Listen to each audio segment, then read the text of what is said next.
Hello folks, welcome to a new episode here at Home Woodworking. Today I have a new project for you, and it's a stackable toy. In this case I have a pyramid of rings.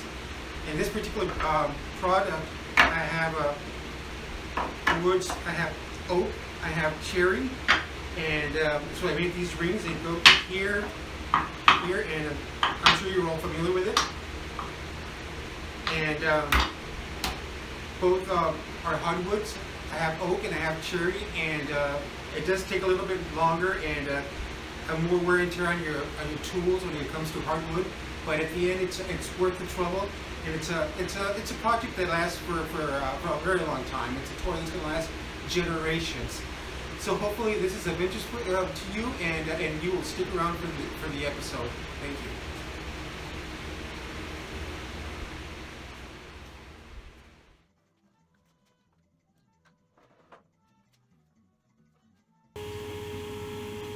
We begin our process by planing both sides of our stock, and we do so until both sides of the stock are nice and smooth.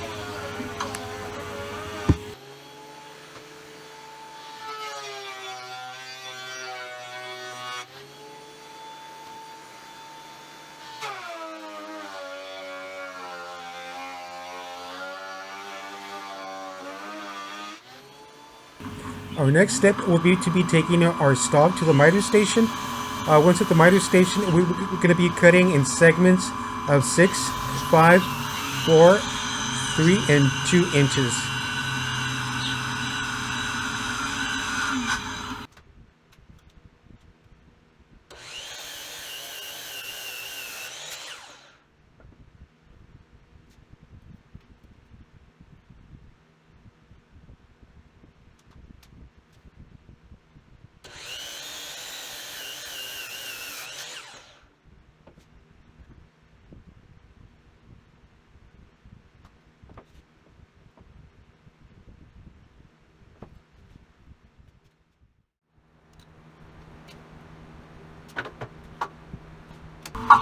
From the miter station, we take our segments to the table saw.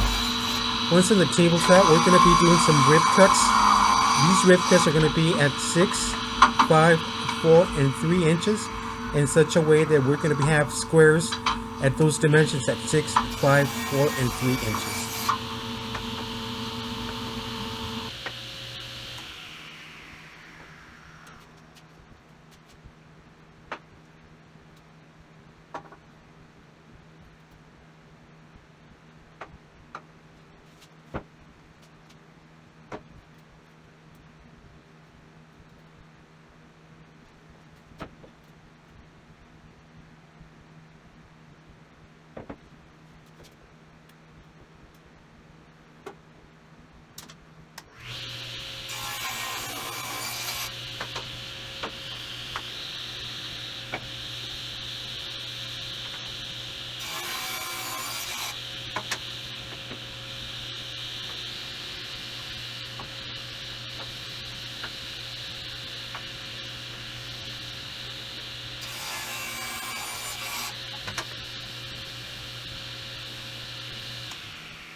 Our next step will be to drill a 1/4 inch perforation in our squares, but before this we need to identify the center on each of these squares.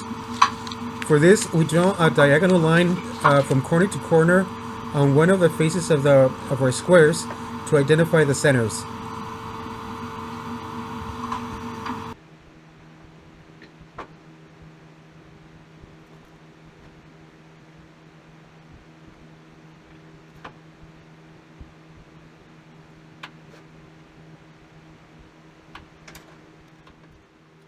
Once in the drill press, I drill a 1/4 inch perforation on each of the units.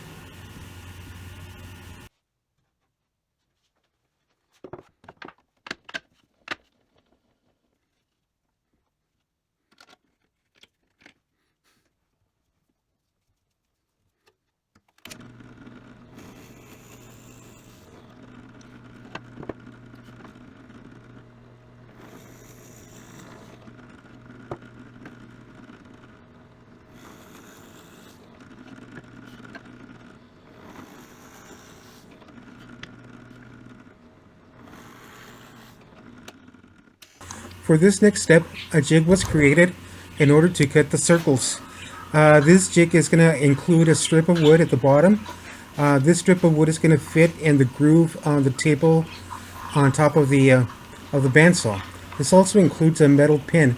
This metal pin is going to be used so you can sit the squares so you can cut the circles. As you can see, the jig sits perfectly on top of the table.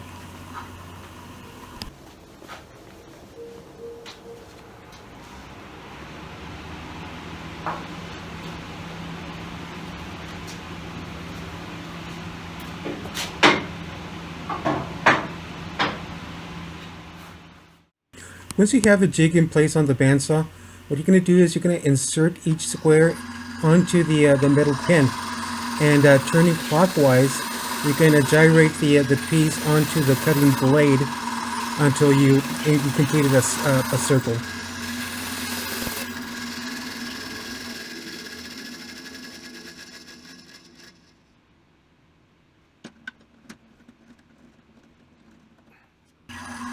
After trying to create circles, well, with several pieces, I decided that the cutting blade that I have on my bandsaw, it's not the best blade. What I'm currently using right now, it's a 1/4-inch blade, and what I believe needs to be used is an 1/8 of an inch blade.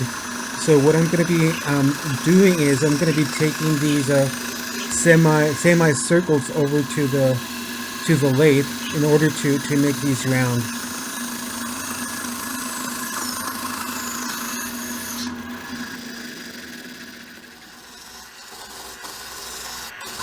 Once in the lathe, I was able to obtain the desired roundness on my circles, and since I was in the lathe, I decided to turn the stem portion of our project.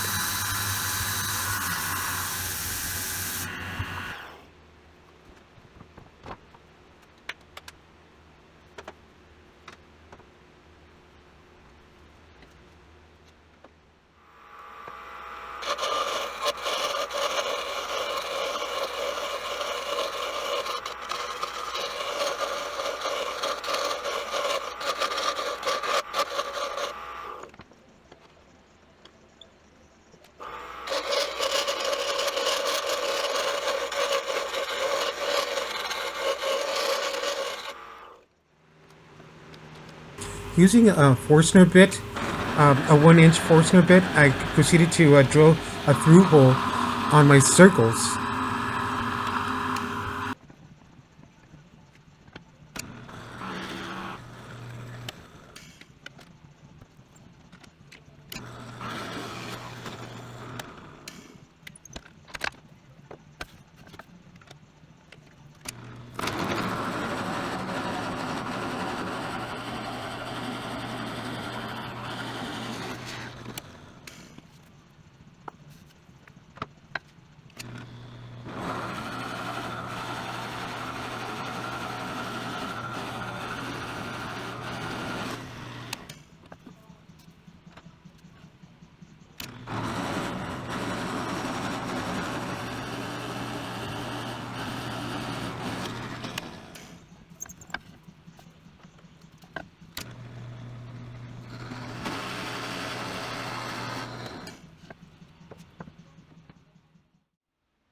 Using a 1/2 inch round over bit, I proceeded to do the edging on each of the rings for the exterior diameter.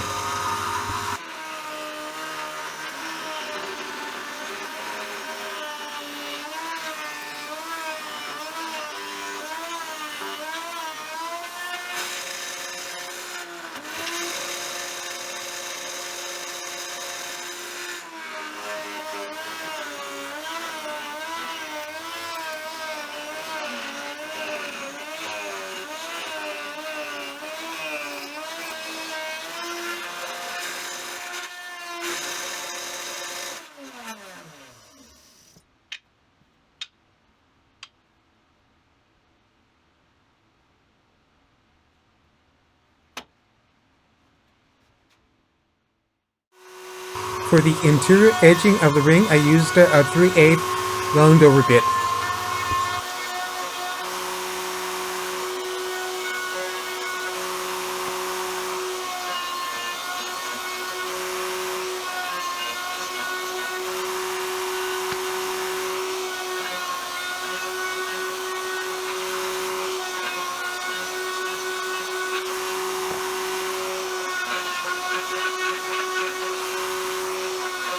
With the use of the sanding drum and my drill press, I proceeded to do the sanding of each ring.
As our last step, and because this is a child's toy, we want to avoid any toxic chemicals on the toy. So we're going to use a conditioner. This is a butcher block conditioner, so it's just rubbed on to the toy with a piece of a rag.